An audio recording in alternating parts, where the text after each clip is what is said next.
Donc j'insistais et j'ai remonté le point au client parce que ça m'intriguait.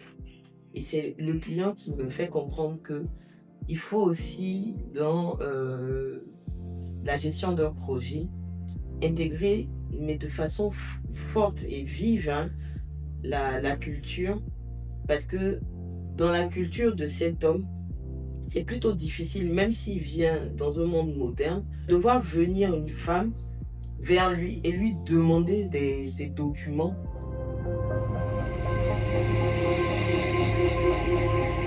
Je suis Cynthia Conan. Je suis actuellement responsable de l'offre PME au sein du cabinet Trust Conseil, un nouveau cabinet à la suite du départ de PricewaterhouseCoopers où j'ai été manager.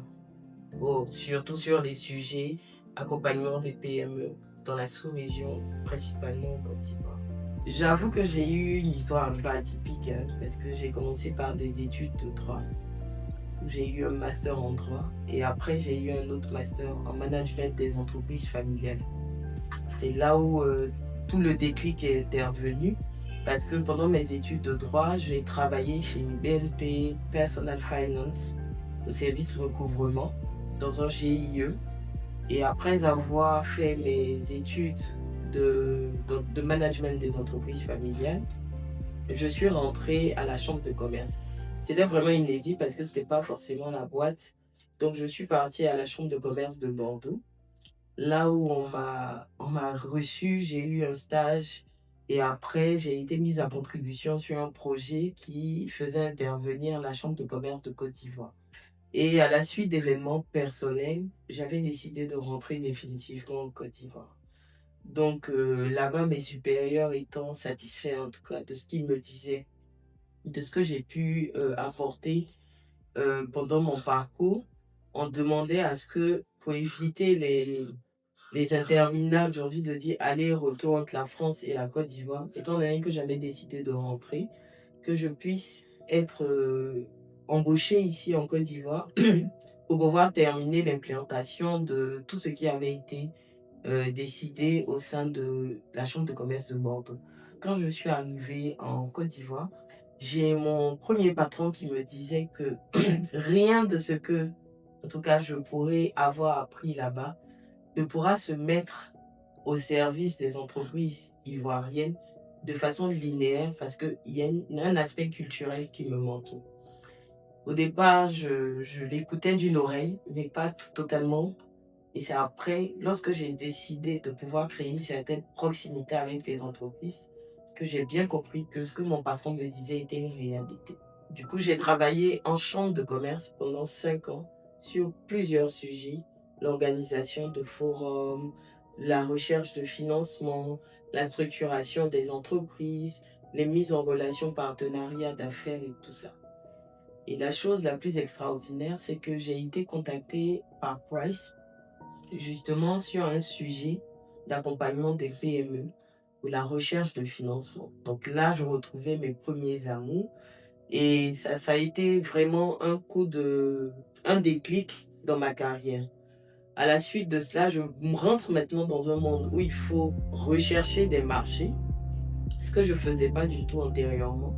Donc c'est un monde où il faut aller de défi en défi, parce que c'est comme ça qu'un cabinet se comporte. Après le marché sur lequel j'ai été embauchée pour pouvoir travailler, j'ai mis 1 an à préparer des offres.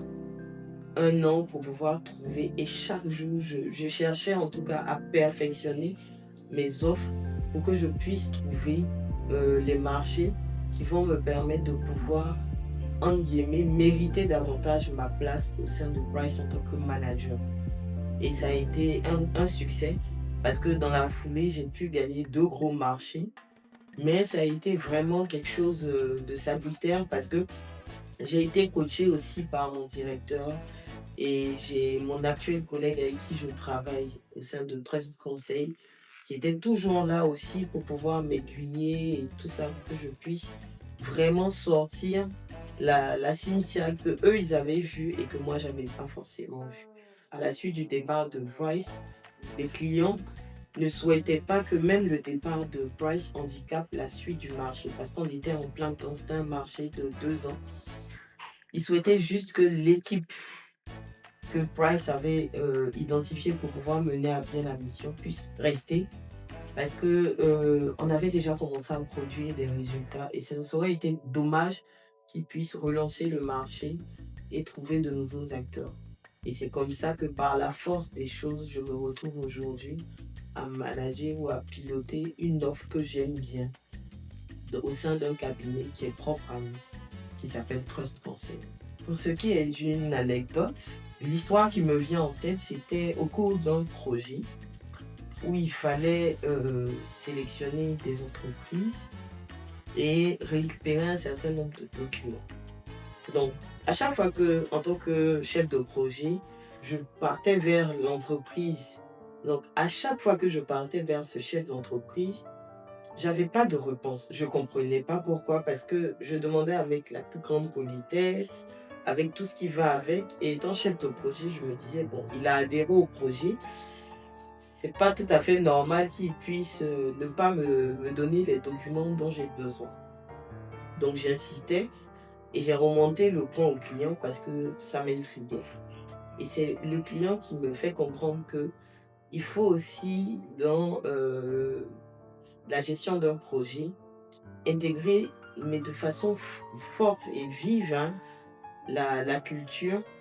Parce que dans la culture de cet homme, c'est plutôt difficile, même s'il vient dans un monde moderne, de voir venir une femme vers lui et lui demander des documents pour continuer le projet. Au fait, la notion de chef de projet, pour lui, n'était pas totalement admise. Donc, c'était quand même quelque peu inintéressant que ce soit une femme, qui plus est chef de projet, qui puisse venir lui demander les documents. Donc, la première astuce que j'ai eu à mettre en place, pour moi, c'était de demander justement à notre interlocuteur, mon client, étant donné qu'il était un homme, de pouvoir aller vers ce client-là, enfin cet entrepreneur, et lui demander les documents dont j'avais besoin. Et j'ai vu avec beaucoup d'aisance que ces documents me sont parvenus. Mais ce que j'ai fait aussi, au-delà de, comment dirais-je, d'avoir demandé à mon client de le faire, étant donné que c'était un homme, et que moi, dans mon équipe, on était essentiellement constitué de femmes, il fallait que je puisse aussi échanger avec ce chef d'entreprise, hein, et lui faire comprendre que dans la vie de tous les jours, pour moi, j'essaie de dissocier le professionnel et la vie personnelle. Donc, c'est vrai qu'on ne doit pas s'acculturer lorsqu'on vient dans le monde professionnel, mais il est important de pouvoir s'adonner, enfin, de pouvoir mettre en avant les codes professionnels et de permettre à son entreprise d'avancer. Et j'avoue qu'avec ce chef d'entreprise-là, même s'il n'a plus fait partie du programme, on s'est entendu, on rigole aujourd'hui et ça se passe très bien. Parce que pour moi, les compétences, nous les avons. Autant un homme les a, autant une femme les a. Donc pour moi, une femme qui a un certain nombre de compétences, d'atouts, et qui est sûre et qui a des convictions et qui sait comment est-ce qu'elle doit atteindre ses objectifs, il n'y a pas de raison qu'il y ait cette différenciation. Parce que je comprends qu'à un moment clé, on soit dans une lutte. Effectivement, dans le temps, il y avait des approches très marquées. La femme qui ne pouvait pas voter, la femme qui ne peut pas porter de pantalon. Peut-être que je navigue dans un monde un peu naïf, mais ce type d'interdit, pour moi aussi grand, n'existe pas aujourd'hui. Donc je me demande quel type de conseil je peux donner à la femme, si ce n'est que on a toutes les compétences qu'il faut, les atouts.